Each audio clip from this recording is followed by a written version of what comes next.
आचार्य प्रशांत जी की पुस्तक स्त्री का अध्याय 3। इसका शीर्षक ही अपने आप में एक सीधा और चुभने वाला सवाल है। ये किसने किया भारतीय महिलाओं के साथ? इस पूरी चर्चा की शुरुआत ना स्रोत में आए एक बहुत ही ज़मीनी सवाल से होती है। एक प्रश्नकर्ता है जो अपने ही घर की स्थिति देखकर बहुत परेशान है। वो बताता है कि उसने अपने घर की महिलाओं को बहुत करीब से देखा है। वे शारीरिक रूप से कमज़ोर हैं, उनका खेलकूद से कोई नाता नहीं है, वे अंधविश्वासी हैं। हाँ। लेकिन जब बात बाजार जाने की या खरीदारी करने की आती है तो उनकी ऊर्जा देखने लायक होती है। वो बहुत ही पीड़ा के साथ पूछता है कि हमने अपनी बेटियों की ऐसी मानसिक प्रोग्रामिंग क्यों की है। ये सवाल मुझे लगता है हर उस इंसान के मन में आता होगा जो अपने आसपास देखता है। बिल्कुल। और यहीं पर आचार्य प्रशांत जी का जवाब हमारी पूरी सोच को एक नया नजरिया देता है। आचार्य प्रशांत जी कहते हैं कि जब कोई व्यक्ति थोड़ा पढ़ लिख जाता है तो वो इस स्थिति को कंडीशनिंग या संस्कारित मानसिकता कहता है। वो समझता है कि ये एक नकारात्मक चीज है। हाँ। लेकिन समस्या ये है कि आम समाज इसे कोई बीमारी या समस्या मानता ही नहीं है। बिल्कुल, यहीं से सारा खेल बिगड़ता है। आम समाज इस दमन को, इस कमजोरी को सुसंस्कृत होना कहता है। आचार्य प्रशांत जी एक बहुत गहरी बात कहते हैं कि समाज ये मानने को तैयार ही नहीं है कि महिलाएं किसी पिंजरे में हैं। बाप रे। समाज कहता है पिंजरा कहाँ है, ये तो हमारी संस्कृति है। हमने दमन को, एक थोपी गई सीमा को परंपरा का नाम दे दिया है और उसे एक ऊंचे आसन पर बिठाकर पूजना शुरू कर दिया है। अगर हम इसे एक उदाहरण से समझें तो ये कुछ वैसा ही है जैसे मान लीजिए किसी पक्षी को पीढ़ियों तक पिंजरे में रखा जाए और फिर एक दिन पिंजरा खोल दिया जाए, लेकिन वो पक्षी उड़ना ही भूल चुका है और उसकी इस ना उड़ पाने की मजबूरी को हम उसकी शालीनता या संस्कार मान लें। क्या बात है, बहुत ही सटीक उपमा है ये, है ना? हाँ। और अगर ये एक बीमारी है तो सवाल ये उठता है कि ये बीमारी शुरू कहाँ से हुई? हाँ, ये जरूरी सवाल है। आचार्य प्रशांत जी स्पष्ट करते हैं कि आज जिसे हम अपनी भारतीय संस्कृति कहकर इतना छाती पीटते हैं, उसका आधार धर्म या आध्यात्म है ही नहीं। वो कहते हैं कि इसका असली आधार पिछले 500-700 सालों की भयंकर गरीबी, गुलामी और अशिक्षा है। एक सच्ची संस्कृति वो होती है जिसका मूल धर्म हो, जो इंसान को मुक्त करे। बिल्कुल। लेकिन हमारी वर्तमान स्थिति तो बस अतीत की मजबूरियों का एक पुलिंदा है। एक मिनट रुकिए। ये बात बहुत से लोगों को चुभ सकती है। मैं ये सोच रही थी कि अगर ये हमारी संस्कृति नहीं है तो फिर ये है क्या? क्या आप वाकई कह रहे हैं कि प्राचीन भारत में महिलाओं के लिए ऐसे कोई कड़े नियम नहीं थे? ये सुनने में अजीब जरूर लग सकता है, लेकिन ऐतिहासिक रूप से यही सच है। अच्छा। हाँ, स्रोत के अनुसार हमारी आज की तथाकथित संस्कृति एक पंचमेली खिचड़ी बन गई है। उदाहरण के लिए अंग्रेजों की उस सोच को लीजिए जिसे विक्टोरियन नैतिकता कहा जाता है। विक्टोरियन नैतिकता 19वीं सदी के ब्रिटेन में महिलाओं के लिए बहुत ही कड़े और संकीर्ण नियम थे। शरीर को पूरी तरह से ढक कर रखना, बहुत धीमी आवाज में बोलना, अपनी कोई इच्छा जाहिर ना करना। हाँ। ये अंग्रेजों की नज़र में आदर्श महिला की छवि थी। जब उन्होंने यहाँ राज किया तो उन्होंने अपनी उस दकियानूसी सोच को हमारी शिक्षा और समाज में भर दिया। क्या हमारी स्मृतियों या पुराने ग्रंथों में महिलाओं को पर्दे में रखने की बात बिल्कुल नहीं है? स्रोत बहुत साफ शब्दों में कहता है कि ये घूंघट की प्रथा वैदिक काल के ऋषियों की देन नहीं है। सच में? बिल्कुल नहीं। ये इस्लाम के आगमन और बाहरी आक्रांताओं के दौर में आई विडंबना देखिए। आज जो लोग खुद को बहुत बड़े संस्कृति के रक्षक मानते हैं और अक्सर अन्य धर्मों का विरोध करते हैं, वे उसी धर्म से आई प्रथा को अपनी महान प्राचीन संस्कृति का नाम देकर अपनी ही महिलाओं पर थोप रहे हैं। ये बहुत ही दिलचस्प बात हो जाती है, क्योंकि अगर ये प्रथाएं आक्रांताओं की हैं तो लोग अपनी ही महिलाओं पर अत्याचार करके इन थोपी गई प्रथाओं को अपनी संस्कृति कहकर क्यों बचाना चाहते हैं? ये अजीब सा विरोधाभास क्यों है? इस विरोधाभास को समझने के लिए ना हमें उस ऐतिहासिक आघात के तंत्र को समझना होगा। अच्छा। जरा उस समय की कल्पना कीजिए। सदियों का विदेशी शासन, भयंकर गरीबी और लगातार हो रहे खूनी आक्रमण। उस खौफनाक माहौल में समाज एक गहरे सदमे में चला गया था। आक्रमणकारी जब आते थे तो वो सिर्फ जमीन नहीं लूटते थे, महिलाओं को भी माल की तरह उठाकर ले जाते थे। बाप रे। उस समय महिलाओं को छुपाकर रखना, उन्हें चारदीवारी के अंदर कैद कर देना सुरक्षा का एक हताश और जरूरी उपाय रहा होगा। अच्छा, तो ये मतलब ये जान बचाने का बिल्कुल जान बचाने का एक तरीका था। लेकिन मनोविज्ञान कहता है कि जब कोई डर बहुत लंबे समय तक रहता है तो वो एक आदत बन जाता है। सही बात। और वो आदत धीरे धीरे एक परंपरा बन जाती है, और फिर पीढ़ियों बाद जब असल खतरा टल जाता है तब भी वो डर हमारे अवचेतन में बसा रहता है। अंततः समाज उस पुरानी मजबूरी को न्यायोचित ठहराने के लिए उसे धर्म और संस्कृति का पवित्र चोला पहना देता है। लोग भूल गए कि घर में छुपकर रहना एक मजबूरी थी, और इसे ही वे स्त्री का आदर्श स्वरूप मान बैठे। और इस गढ़े गए आदर्श की कितनी भयानक कीमत आज भी चुकाई जा रही है। बिल्कुल। स्रोत में इस आदर्श नारी की जो छवि बताई गई है वो बहुत ही तकलीफदेह है। समाज में आज सम्मान उसी महिला को मिलता है जो पूरी तरह से पुरुष पर आश्रित है, जो घर की दहलीज पार नहीं करती।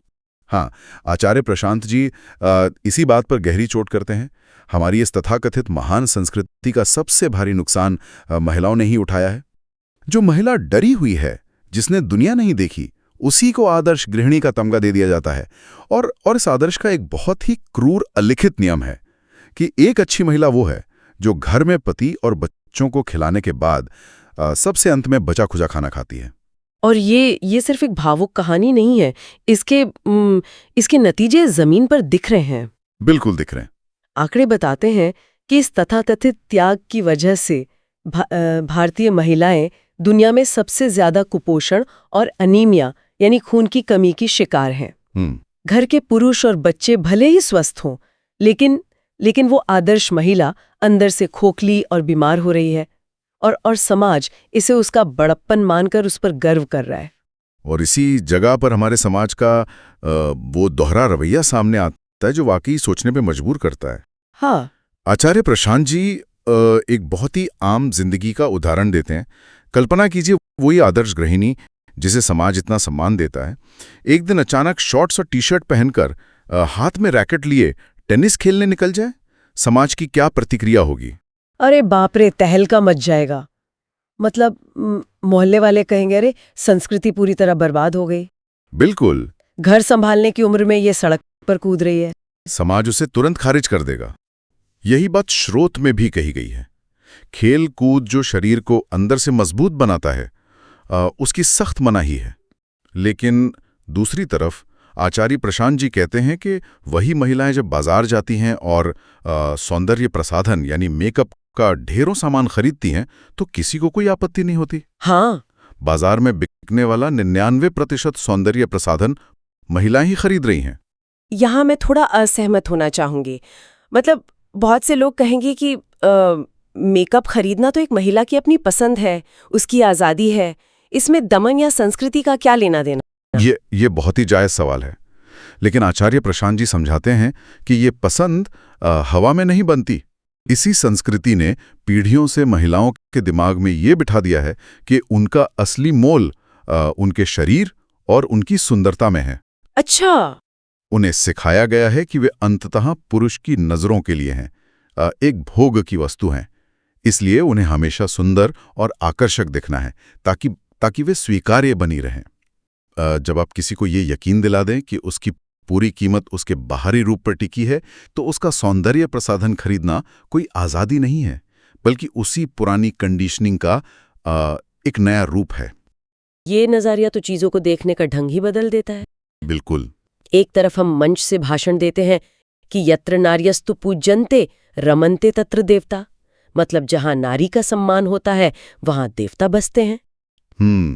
लेकिन जमीनी हकीकत, आचार्य प्रशांत जी याद दिलाते हैं कि जमीनी हकीकत ये है कि आज भी 95% शादियों में भारी दहेज लिया जाता है। बिल्कुल लिया जाता है। घरेलू हिंसा अपने चरम पर है। अगर सच में देवता बसते तो ये सब क्यों होता? दावों और हकीकत के बीच की इस खाई को समझने के लिए ना आचार्य प्रशांत जी भूगोल और इतिहास का एक बहुत ही गहरा विश्लेषण करते हैं। ये शायद इस पूरी चर्चा का सबसे आंखें खोलने वाला हिस्सा है। अच्छा। वो कहते हैं कि जरा भारत के नक्शे पर गौर कीजिए। देश के वो हिस्से जो विदेशी आक्रमणों की चपेट में सबसे ज्यादा आए, जैसे पंजाब, हरियाणा, राजस्थान, दिल्ली, पश्चिमी उत्तर प्रदेश, आज वहीं महिलाओं की सबसे ज्यादा दुर्दशा है। ये तो बहुत ही स्पष्ट भौगोलिक पैटर्न है। इन जगहों पर ऐसा क्या है जो बाकी भारत से अलग है? स्रोत बताता है कि इन्हीं उत्तरी और पश्चिमी राज्यों में जन्म के समय लड़के और लड़कियों का अनुपात, जिसे हम सेक्स रेशियो कहते हैं, वो सबसे खराब रहा है। हाँ, ये तो है। जन्म से पहले ही या जन्म के तुरंत बाद लाखों कन्या भ्रूण हत्याएं इन्हीं क्षेत्रों में की गई हैं। ऐसा क्यों? आचार्य प्रशांत जी इसका ऐतिहासिक कारण बताते हैं। पश्चिम दिशा से जो आक्रांता भारत आए, उनमें से कई कबीलाई और बर्बर मानसिकता के थे। उनका युद्ध का तरीका था कि जीतने पर जमीन और संपत्ति के साथ साथ दुश्मन की महिलाओं को भी लूट के माल की तरह कब्जे में लेना। और उस खौफनाक माहौल ने हमारे अपने समाज की मानसिकता को भी संक्रमित कर दिया। बिल्कुल। जब आप लगातार कई सदियों तक ऐसे बर्बर हमलों का सामना करते हैं, तो उस हिंसक माहौल में महिलाओं को देखने का नजरिया ही बदल गया। समाज डर गया और दुर्भाग्य से हमने अपने ही देश में, अपने ही घरों में महिलाओं को उसी नीची दृष्टि से देखना शुरू कर दिया जो दृष्टि उन आक्रांताओं की थी। हमने महिला को एक बोझ, एक कमजोरी या सिर्फ शरीर मान लिया। और उस डर का नतीजा ये हुआ कि हमने करोड़ों बच्चियों को जन्म ही नहीं लेने दिया। ये दुनिया का सबसे बड़ा नरसंहार है जो युद्ध के मैदान में नहीं, बल्कि हमारे अपने ही घरों के अंदर हो रहा है। सही कहा। लेकिन इतिहास का ये पन्ना पलटने के बाद एक सवाल उठता है, क्या हम हमेशा से ऐसे ही डरे हुए और संकीर्ण थे? क्या हमारे प्राचीन वैदिक समय में भी हमारी संस्कृति ऐसी ही घुटन भरी थी? बिल्कुल नहीं। और यही वो जगह है जहां आचार्य प्रशांत जी हमें हमारी असली जड़ों की याद दिलाते हैं। वो कहते हैं कि अगर हम 2-2,500 साल पीछे जाएं, तो हमारी संस्कृति बहुत ही उन्मुक्त, खुली और निडर थी। महिलाओं के पास जबरदस्त अधिकार थे और वे अपने फैसले खुद लेती थी। कोई ऐसा उदाहरण जो आज के समाज को आईना दिखा सके? सबसे बड़ा उदाहरण महाभारत की द्रौपदी का है। जरा सोचिए। हाँ।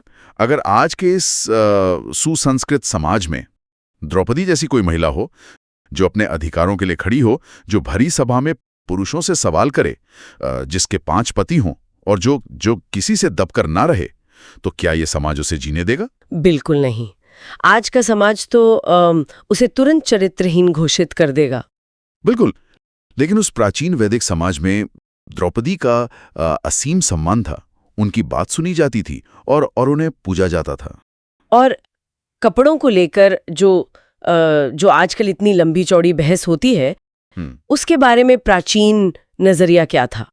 वैदिक काल में ना कपड़ों को लेकर बहुत ही व्यवहारिक और उदार नजरिया था। भारत एक गर्म जलवायु वाला देश है। यहाँ बहुत उमस होती है। उस समय ये माना जाता था कि मौसम के हिसाब से कम कपड़े पहनना पूरी तरह से प्राकृतिक है, चाहे वो पुरुष हो या स्त्री। अच्छा। शरीर को लेकर आज जैसी शर्म या कोई लांछन नहीं था। लेकिन विक्टोरियन नैतिकता और बाहरी हमलों के बाद हमने अपने ही देश के मौसम के खिलाफ जाकर शरीर को ऊपर से नीचे तक ढकने को ही संस्कार मान लिया। हम उस मूल सहज संस्कृति से बहुत दूर आ चुके हैं। तो क्या हमारी उस असली उदार संस्कृति का नामो निशान पूरी तरह मिट चुका है या कहीं कोई चिंगारी बाकी है?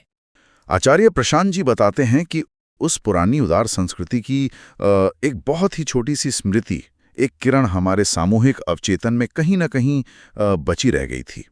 और ये कोई छोटी बात नहीं है।